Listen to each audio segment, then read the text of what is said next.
குருவாயூரப்பன் அருளால் கொஞ்சும் குமரி நாயகியான ஆச்சி மனோரமா.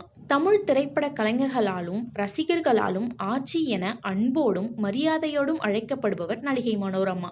பள்ளத்தூர் பாப்பாவாக அன்று நாடகங்களில் கொடிகட்டி பறந்த இவர் கவியரசர் கண்ணதாசனின் தயாரிப்பில் வெளிவந்த மாலையிட்ட மங்கை என்ற திரைப்படத்தின் மூலம் வெள்ளித்திரைக்கு நட்சத்திரமாக அறிமுகமானார்.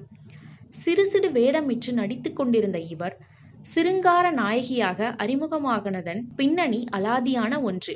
இயக்குனர் ஸ்ரீதரின் நெஞ்சம் மறப்பதில்லை படத்தின் படப்பிடிப்பு கேரளாவில் நடந்து கொண்டிருந்த போது அப்படத்தின் கலைஞர்களும் டெக்னீஷியன்களும் திருச்சூரில் தங்க வைக்கப்பட்டிருந்தனர்.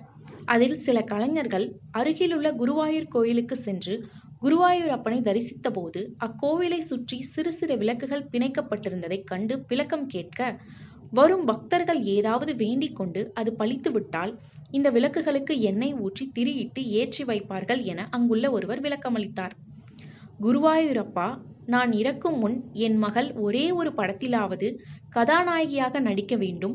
அதற்கு உன் அருள் வேண்டும். அவ்வாறு நடந்துவிட்டால் இங்குள்ள விளக்குகளுக்கெல்லாம் எண்ணெய் ஊற்றி திரியிட்டு ஏற்றி வைக்கிறேன் என நடிகை மனோரமாவின் தாயார் வேண்டிக் கொள்ள, படப்பிடிப்பு முடிந்து சென்னை வந்த அன்று நடிகை மனோரமாவிற்கு மாடர்ன் தியேட்டர்ஸ் தயாரிப்பு நிறுவனத்திலிருந்து ஒரு கடிதம் வந்திருந்தது.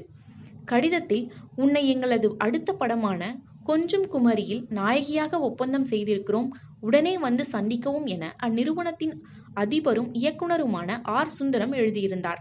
அதன்படி நேரில் சென்று சந்தித்து கொஞ்சும் குமாரி திரைப்படத்தின் நாயகியானார் ஆச்சி மனோரமா. அந்த குருவாயூரப்பன் அருளால்.